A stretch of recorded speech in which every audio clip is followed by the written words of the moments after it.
명절날 혼자 차례상을 준비하는데 남편이 이혼하자고 하길래 그래, 좋다 하며 진짜 이혼 서류를 내밀었습니다. 63세의 새 출발 한지연의 속 시원한 복수극 지금부터 시작합니다. 병원 복도에서 하얀 자원봉사자 조끼를 입은 한지연이 휠체어를 밀고 있었어요. 환자 할머니가 그녀의 손을 꼭 잡으며 말했죠. 간호사님 정말 고마워요.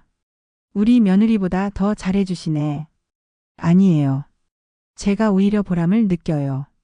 지연은 부드럽게 미소 지었어요. 환자를 돌보는 일은 그녀에게 자연스러운 일상이었죠. 병실마다 돌아다니며 환자들의 안부를 묻고 보호자들의 고민을 들어주는 것이 그녀의 하루 일과였어요. 다른 자원봉사자들과 달리 지연은 특별한 능력이 있었어요. 환자의 상태를 한눈에 파악하고 가족들에게 적절한 조언을 해주는 것이었죠. 할머니, 오늘 컨디션이 어떠세요? 어제보다 얼굴색이 좋아 보이는데요. 그래? 정말 그런가? 간호사님이 말씀해 주시니까 기분이 좋네. 지연의 따뜻한 말 한마디에 환자들의 표정이 밝아졌어요. 그녀만의 특별한 재주였죠. 하지만 집에 돌아가면 상황이 완전히 달랐어요. 텅 빈 아파트에 들어선 지연은 깊은 한숨을 쉬었어요. 거실 벽에 걸린 가족 사진들이 그녀를 바라보고 있었죠. 젊은 시절 행복했던 모습들, 딸이 어렸을 때의 추억들, 그리고 남편과 함께 웃고 있던 순간들. 딸 하나는 캐나다로 이민을 갔고 남편은 은퇴 후 귀농한다며 시골에서 혼자 살고 있었어요. 명절 때마다 농장 일이 바빠서 못 올라간다는 핑계만 댔죠. 처음에는 이해하려고 했어요. 새로운 환경에 적응하느라 힘들겠다고 생각했어요. 하지만 이제는 그것도 지쳤어요. 냉장고 문을 열어보니 텅 비어 있었어요. 혼자 먹을 반찬거리만 조금 있을 뿐이었죠. 예전에는 온 가족이 함께 먹을 음식들로 가득했는데 이제는 이렇게 횡하니 비어 있었어요. 지연은 휴대폰을 들고 남편에게 전화를 걸었어요. 여보, 추석이 며칠 남지 않았는데 언제 올라와? 아, 그거. 올해도 힘들 것 같아. 농장에 일이 너무 많아서. 그럼 내가 내려갈까? 혼자 명절 보내기 싫어. 아니야, 괜찮아. 그냥 너는 편히 있어. 거기서 조용히 지내는 게 나을 거야. 통화가 끝나고 지연은 혼자 명절 음식을 준비하기 시작했어요.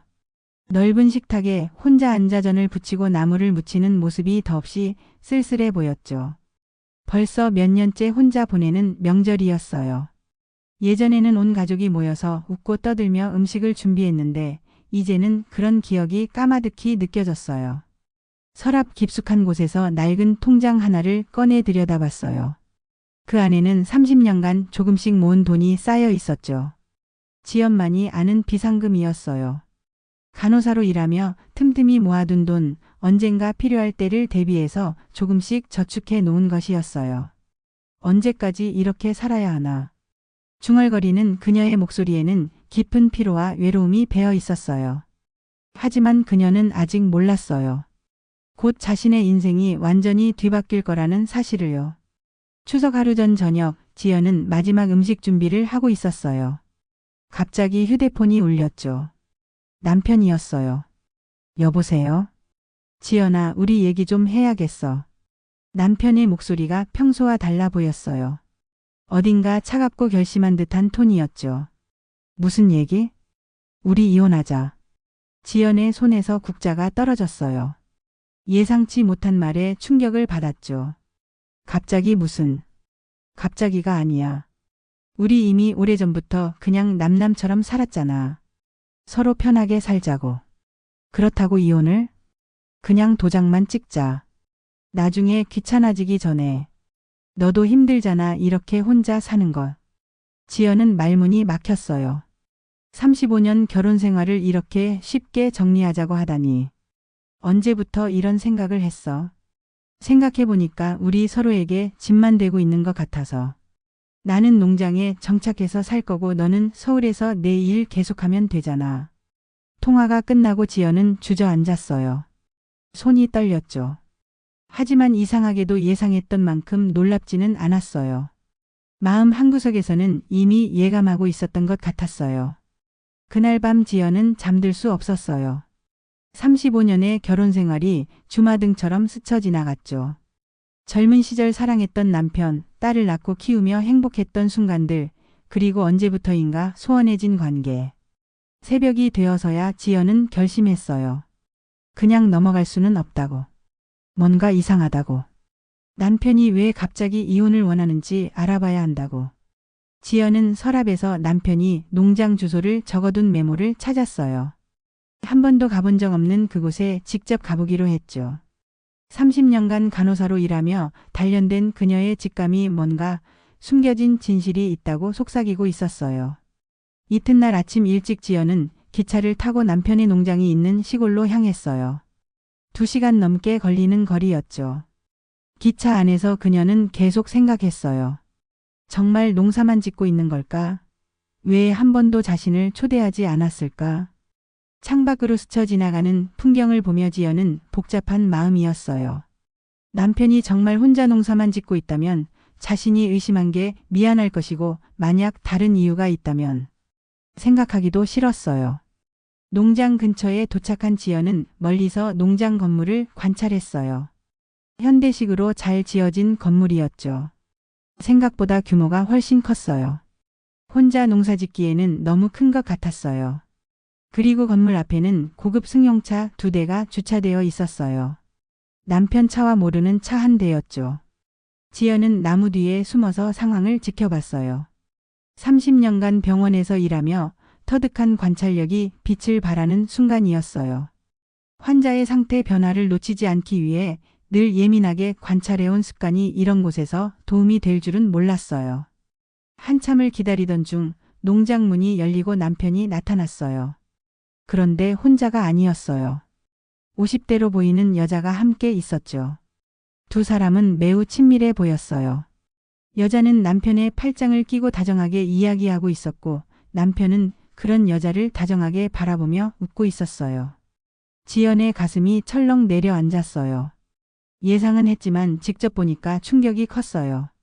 여자는 남편보다 훨씬 젊어 보였고 옷차림도 도시적이었어요. 농사 짓는 사람 같지는 않았죠. 더 충격적인 것은 그 여자가 지연을 발견하고 다가온 것이었어요. 지연이 나무 뒤에 숨어 있었는데도 날카로운 눈으로 발견해낸 거였어요. 실례지만 누구세요? 여기 사유지인데요. 여자의 목소리에는 경계심이 가득했어요. 마치 자신의 영역을 침범당했다는 듯한 톤이었죠. 저는. 지연이 당황하며 말을 더듬자 여자가 비웃듯 웃으며 말했어요. 혹시 우리 농장에서 일하고 싶어서 온 거예요? 아니면 구경하러 온 거고? 죄송하지만 지금은 일할 사람도 구하지 않고 견학도 받지 않아요. 그때 남편이 다가왔어요. 지연을 보고 얼굴이 하얗게 변했죠. 당황한 기색이 역력했어요. 지연아, 너 왜 여기 와? 어떻게 여기를 알고? 당신이 농사 짓는다고 해서. 한 번도 못 봤잖아.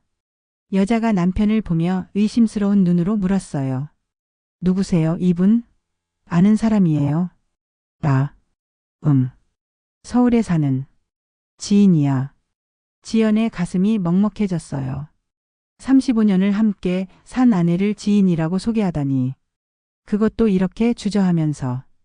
여자는 지연을 위아래로 흘러보더니 노골적으로 비웃으며 말했어요. 아, 그렇구나. 그럼 언니는 오늘 구경 잘 하시고 빨리 돌아가세요. 우리 바쁘거든요. 그리고 다음엔 미리 연락하고 오세요. 그리고는 남편의 팔을 소유욕 있게 끌며 농장 안으로 들어갔어요. 남편은 지연을 한 번 더 돌아보더니 어쩔 수 없다는 듯 따라 들어갔죠. 지연은 그 자리에 한참 서 있었어요. 모든 게 명확해졌어요.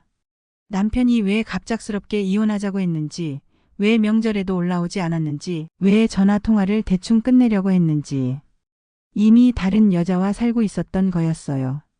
기차역으로 돌아가는 길 지연의 눈에 눈물이 고였어요. 하지만 그것은 슬픔의 눈물만이 아니었어요. 분노와 배신감, 그리고 자신을 이렇게 우롱한 남편에 대한 분개의 눈물이었어요. 집에 돌아온 지연은 곧바로 딸에게 영상통화를 걸었어요.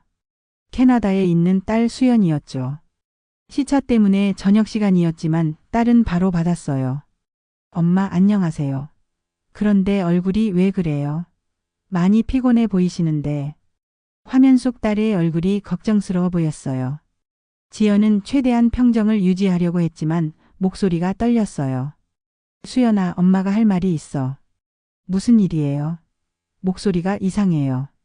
지연은 딸에게 모든 상황을 차근차근 설명했어요. 남편의 갑작스러운 이혼 요구, 농장에서 목격한 충격적인 장면, 그리고 자신을 지인이라고 소개한 남편의 모습까지. 뭐라고요? 아빠가 그랬다고요? 수연의 목소리가 높아졌어요. 분노가 섞여 있었죠. 엄마, 정말 괜찮으세요? 너무 충격받으셨을 텐데. 괜찮아. 사실 어느 정도 예상하고 있었어. 엄마, 그 여자가 누군지 알아보셨어요? 혹시 아빠가 재산을 그 여자한테 미리 넘기려는 건 아닐까요? 딸의 날카로운 지적에 지연이 깜짝 놀랐어요. 그런 생각은 해보지 못했거든요. 재산을? 그럴까? 엄마, 요즘 황혼 이혼해서 그런 일이 많대요. 미리 재산을 다른 사람 명의로 옮겨놓고 이혼해서 재산 분할을 피하는 거요. 수연은 캐나다에서 법학을 공부하고 있어서 이런 방면에 대해 잘 알고 있었어요. 엄마, 혹시 화면 뒤에 보이는 서류들 좀 다시 보여주세요. 아빠가 최근에 가져온 종이들 있잖아요. 지연이 책상 위의 서류들을 화면에 보여주자 수연이 깜짝 놀란 표정을 지었어요. 엄마, 이거 재산증여 관련 서류 같은데요. 제가 여기서 이민법 공부할 때 봤던 거랑 형식이 비슷해요. 증여라니? 네, 부동산이나 금융자산을 다른 사람 명의로 옮기는 서류예요. 아빠가 미리 재산을 다른 사람 명의로 옮겨놓고 이혼하려는 것 같아요. 그러면 법정에서 재산 분할할 때 나눌 재산이 없다고 주장할 수 있거든요. 수연의 설명을 들으며 지연은 등골이 오싹해졌어요. 남편이 이렇게까지 치밀하게 계획했다니. 그럼 내가 35년 동안 함께 모은 재산을 한 푼도 못 받는다는 거야. 그렇게 되죠. 법적으로는 남편 명의의 재산이 없으니까 나눌 게 없다고 나올 수 있어요. 이런 배신이 있나. 지연의 목소리에 분노가 섞였어요. 이혼도 충격이었지만 이렇게 재산까지 빼돌리려 했다니. 엄마, 가만히 당하고 계시면 안 돼요. 저도 도와드릴게요. 어떻게? 일단 아빠가 숨기고 있는 모든 재산 목록을 찾아보세요. 통장, 부동산 등기부, 보험 서류까지 전부요. 그리고 그 여자와의 관계를 증명할 수 있는 증거도 필요해요. 딸의 말을 들으며 지연의 마음에 변화가 일어났어요. 그동안 환자들을 돌보며 세심하게 관찰하고 기록했던 간호사의 본능이 되살아났죠. 수연아, 엄마가 간호사였던 거 기억하지? 환자 차트 작성하고 의사 선생님들한테 정확한 보고하는 거 말이야. 네, 그럼요. 엄마가 제일 꼼꼼하셨잖아요. 그래. 그 능력을 이번에 써먹어야겠어. 지연의 눈빛이 달라졌어요. 30년간 의료진으로 일하며 단련된 전문성과 책임감이 되살아나고 있었어요. 엄마, 이번엔 엄마가 아빠를 당황하게 만들어 보세요. 그날 밤부터 지연은 본격적인 조사에 나섰어요. 남편의 서재를 뒤지고 통장 내역을 확인하고 그동안 수상했던 모든 일들을 간호사 시절 환자 차트 작성하듯 꼼꼼히 메모하기 시작했어요. 며칠 후 남편이 갑자기 서울로 올라왔어요. 평소와 달리 정장 차림이었고 낯선 남자 2명을 동반하고 있었어요. 지연은 현관에서 그들을 맞으며 불안한 예감이 들었어요. 지연아, 얘기 좀 하자. 거실에 앉은 남편의 표정이 심상치 않았어요. 함께 온 남자들 중 한 명은 의사 가운을 입고 있었고 다른 한 명은 정장 차림이었어요. 이분은 정신과 전문의세요. 그리고 이분은 사회복지사고. 지연의 가슴이 철렁 내려앉았어요. 남편의 계획이 무엇인지 직감적으로 알 수 있었어요. 왜 갑자기 이런 분들을? 남편이 서류 봉투를 꺼내며 차갑게 말했어요. 당신이 요즘 이상한 행동을 많이 한다고 들었어. 농장까지 찾아와서 헛소리하고 밤마다 내 서재를 뒤지고 이웃들한테 이상한 말 하고 다니고. 그게 이상한 행동이야. 남편 농장 구경 가는 게 정신적으로 불안정한 것 같아서 전문가 상담을 받아보라고 했어. 정신과 의사가 나서며 공식적인 톤으로 말했어요. 안녕하세요, 박지연 씨. 남편분께서 최근 부인이 피해망상과 강박 증세를 보인다고 하시는데 간단한 정신상태 검사를 해보겠습니다. 지연은 이제야 남편의 치밀한 계획을 깨달았어요. 자신을 정신적으로 불안정하다고 진단받게 해서 재산 분할, 청구권과 의사결정 능력을 박탈하려는 거였어요. 간호사로 일하며 봤던 케이스들이 떠올랐어요. 저는 정상이에요. 그런 검사 받지 않을 거예요. 부인 거부하시는 것 자체가 더 의심스러워 보입니다. 협조적이지 않으시면 가족의 요청에 의한 강제 입원도 고려해야 합니다. 사회복지사가 나서며 위협적으로 말했어요. 정신보건법에 의하면 가족의 신청과 전문의의 진단이 있으면 입원이 가능합니다. 지연은 절망적이었어요. 이렇게까지 치밀하게 계획해왔다니. 하지만 그녀는 포기하지 않았어요. 30년간 응급실에서 위기 상황을 무수히 경험하며 단련된 침착함을 발휘했죠. 알겠어요.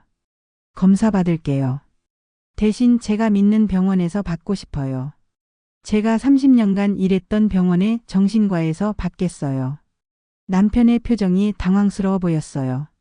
순순히 응할 거라고는 예상하지 못했던 모양이었죠. 그리고 검사 받기 전에 제 딸과 통화 좀 할게요. 캐나다에 있는 딸한테 상황 설명해야죠. 그것도 안 된다면 저한테 뭔가 숨기는 게 있다고 볼 수밖에 없어요. 지연은 재빨리 딸에게 문자를 보냈어요. 긴급 상황. 아빠가 나를 정신병자로 만들려고 해. 지금 의사랑 복지사 데리고 와서 강제 입원시키려고 함. 변호사 필요. 정신과 의사가 남편에게 작게 속삭였어요. 보통 이런 경우 환자가 이렇게 논리적으로 대응하지는 않는데요. 오히려 정상으로 보입니다. 남편의 얼굴이 굳어졌어요. 계획에 차질이 생기고 있었어요. 아무튼 일단 검사는 받아야 해. 그래야 이혼도 정당하게 진행할 수 있어. 좋아요. 하지만 제 조건대로 할게요. 그리고 이 모든 과정을 녹음하겠어요. 나중에 법적 문제가 생길 수 있으니까요. 지연이 휴대폰 녹음 기능을 켜자 세 남자의 표정이 모두 불편해졌어요. 딸 수연은 즉시 한국의 지인들에게 연락을 돌렸어요. 몇 시간 후 지연의 휴대폰에 변호사 사무소에서 전화가 왔어요. 안녕하세요, 김 변호사입니다. 따님께서 긴급히 연락해달라고 하셨는데요. 지연은 상황을 설명했고 변호사는 즉시 대응 방안을 제시했어요. 일단 정신과 검사는 받으시되 저희가 추천하는 병원에서 받으세요. 그리고 남편분의 재산은닉 증거를 찾아야 합니다. 어떤 증거요? 통장 내역, 부동산 등기부, 그리고 불륜 관계를 증명할 수 있는 사진이나 녹음 등이요. 지연은 이미 어느 정도 준비되어 있었어요. 지난 며칠간 모은 자료들이 있었죠. 변호사님, 이미 좀 있어요. 정말요? 어떤 걸 찾으셨나요? 지연이 준비한 자료를 보여주자 변호사가 놀란 표정을 지었어요. 이 정도면 충분합니다. 오히려 남편분이 더 위험한 상황이네요. 그날부터 지연은 변호사와 함께 체계적으로 증거를 정리했어요. 남편이 숨겨진 계좌, 농장 부동산의 실제 소유자, 그리고 그 여자와의 동거 사실을 증명하는 사진들까지. 딸 수연도 캐나다에서 원격으로 도움을 주었어요. 인터넷을 통해 남편의 SNS 계정을 추적하고 그 여자의 신상 정보도 알아냈죠. 엄마, 그 여자 이름이 박미영이고 농장 실제 소유주예요. 아빠 명의가 아니라 그 여자 명의로 되어 있어요. 그럼 아빠가 처음부터 거짓말한 거네? 네, 그리고 더 충격적인 게 있어요. 그 여자 이전에도 비슷한 일을 한 적이 있어요. 다른 남자랑 살다가 재산 문제로 소송한 기록이 있어요. 지연은 남편이 얼마나 치밀하게 자신을 속여왔는지 깨달았어요. 하지만 이제는 그녀도 준비가 되어 있었어요. 수연아, 이제 엄마가 반격할 때가 온 것 같아. 추석날 아침 남편이 그 여자와 함께 나타났어요. 손에는 큰 봉투를 들고 있었죠. 지연아, 마지막으로 얘기하자. 거실 테이블에 봉투를 올려놓으며 말했어요. 여기 5천만 원 있어. 이거 갖고 깔끔하게 정리하자. 더 이상 복잡하게 하지 말고. 박미영이 나서며 말했어요. 언니, 이 정도면 양심적인 거예요. 다른 남자들은 이것도 안 주거든요. 지연은 조용히 그들의 말을 들었어요. 그리고 천천히 입을 열었죠. 그래요, 좋아요. 대신 제가 준비한 것도 보고 결정하세요. 지연이 자리에서 일어나 안방으로 들어갔어요. 잠시 후 큰 서류 봉투를 들고 나왔죠. 그리고 변호사도 함께 나타났어요. 남편과 박미영의 얼굴이 굳어졌어요. 이분은 제 변호사님이에요. 그리고 이건 고소장이에요. 지연이 서류를 테이블에 쏟아놓자 남편의 얼굴이 하얗게 변했어요. 횡령죄, 사문서 위조죄, 그리고 재산은닉 혐의로 고발합니다. 변호사가 차분하게 설명했어요. 35년 혼인 관계에서 형성된 재산을 배우자 몰래 타인 명의로 이전한 것은 명백한 재산은닉이고 가짜 정신과 진단서를 만들려 한 것은 사문서 위조 시도입니다. 박미영이 당황하며 말했어요. 잠깐, 저는 그런 거 몰랐어요. 그냥 농장 일만. 박미영 씨, 당신도 공범입니다. 타인의 재산을 은닉하는 데 협조한 거니까요. 남편이 벌떡 일어나며 소리쳤어요. 지연아, 너 정말 이럴 거야? 우리 35년 살았는데. 맞아요. 35년 살았어요. 그런데 당신은 저를 정신병자로 만들어서 쫓아내려고 했어요. 지연의 목소리는 차분했지만 단호했어요. 재산 분할은 법정에서 정당하게 받을 거예요. 그리고 위자료도 청구할 거고요. 석 달 후 법원의 판결이 나왔어요. 지연이 완승했어요. 재산 분할로 전체 재산의 80%를 받게 되었고 정신적 피해에 대한 위자료도 추가로 받았어요. 법원은 남편의 재산은닉과 사문서 위조 시도를 엄중하게 판단했어요. 남편은 법정에서 무릎을 꿇고 사과했어요. 박미영은 사기 방조 혐의로 벌금형을 받았고 농장도 경매로 넘어가자 곧바로 종적을 감췄어요. 지연아, 미안해. 정말 미안해. 내가 정신이 나갔었어. 하지만 지연은 더 이상 그의 사과에 마음이 움직이지 않았어요. 이미 모든 감정이 정리되어 있었어요. 이제 됐어요. 각자 갈 길 가세요. 그리고 앞으로는 다른 사람한테 상처 주지 마세요. 지연은 받은 재산으로 고향 근처의 작은 도시에 카페를 열었어요. 힐링 카페 지연이라는 이름을 붙였죠. 카페는 단순한 커피숍이 아니었어요. 카페에서는 따뜻한 차와 커피를 파는 동시에 지연의 30년 간호사 경험을 살린 건강상담 서비스도 제공했어요. 마을 어르신들의 혈압 체크, 당뇨관리법 조언, 약물 복용법 설명까지 다양한 도움을 주었죠. 원장님 고마워요. 덕분에 혈압약을 제대로 먹게 됐어요. 병원까지 가기 힘들었는데 여기서 상담받으니까 정말 편해요. 원장님이 아니라 그냥 지연 언니라고 하세요. 저도 여러분 덕분에 보람을 느끼고 있어요. 지연은 활짝 웃었어요. 진심으로 행복한 미소였죠. 35년 결혼 생활에서 느끼지 못했던 진정한 만족감이었어요. 딸 수연도 휴가를 내고 한국에 왔어요. 엄마 정말 멋있어요. 이렇게 새로운 삶을 시작하시다니. 엄마 표정이 예전과 완전히 달라졌어요. 고마워 수연아. 내가 도와주지 않았으면 불가능했을 거야. 정말 고마워. 카페 한편에는 지연이 직접 기른 화초들이 가득했어요. 창가 자리에서는 마을 할머니들이 차를 마시며 이야기꽃을 피우고 있었죠. 지연 씨 정말 잘하셨어요.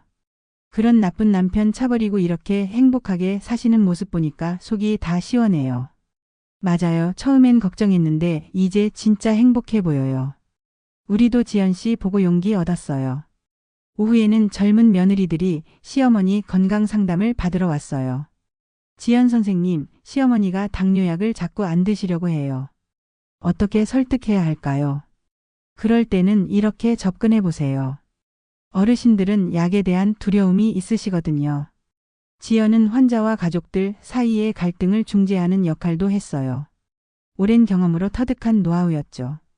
해질 무렵 지연은 카페 앞 작은 정원에 물을 주며 하루를 마무리했어요. 멀리서 수연이 장을 보고 돌아오는 모습이 보였어요. 엄마 오늘 하루 어땠어요? 정말 행복했어. 내가 누군가에게 필요한 사람이 되었다는 느낌이야. 그리고 무엇보다 내 마음대로 살 수 있다는 게 이렇게 좋을 줄 몰랐어. 엄마가 이렇게 환하게 웃는 모습 정말 오랜만에 봐요. 모녀는 함께 카페 테라스에 앉아 차를 마셨어요. 노을이 지는 하늘이 아름다웠죠. 수연아, 엄마 이제 전혀 후회 없어. 오히려 그 일이 있어서 진짜 내 모습을 찾을 수 있었던 것 같아. 엄마 정말 대단해요. 저도 엄마처럼 강한 사람이 되고 싶어요. 지연은 딸의 손을 꼭 잡았어요. 이제 그녀에게는 진짜 가족이 누군지, 진짜 행복이 무엇인지 분명해졌죠. 그날 밤 지연은 오랜만에 깊은 잠에 들었어요. 더 이상 누군가를 위해 희생하거나 눈치를 볼 필요가 없었죠. 온전히 자신만을 위한 시간이었어요. 몇 달 후 지연의 카페는 지역의 명소가 되었어요. 멀리서도 건강 상담을 받으러 오는 사람들이 생겼고 지역 신문에서 취재 요청도 들어왔어요. 어르신들의 건강지킴이 힐링 카페 지연. 기사 제목을 보며 지연은 뿌듯했어요. 60 넘은 나이에 새로운 인생을 시작한 것이 결코 늦지 않았다는 증명이었죠. 한편 서울의 작은 고시원에서 혼자 살게 된 전 남편은 TV를 보며 컵라면을 먹고 있었어요. 뉴스에서는 황혼 이혼이 증가하고 있다는 소식이 나오고 있었죠. 요즘 배우자 몰래 재산을 숨기다가 오히려 더 큰 손해를 보는 경우가 늘고 있습니다. 그는 리모컨을 들어 채널을 돌렸어요. 하지만 어느 채널을 봐도 마음이 편하지 않았죠. 나이는 정말 숫자에 불과하다는 걸 지연 할머니의 이야기를 통해 확인했듯이 용기를 내어 자신만의 삶을 찾아가는 여정은 언제든 시작할 수 있어요. 여러분도 함께하고 싶으시다면 구독 버튼을 눌러주세요. 다음 이야기에서는 또 어떤 분의 가슴 뭉클한 인생 드라마가 펼쳐질지 기대해 주시고 댓글로 여러분의 생각도 들려주시면 정말 감사하겠습니다.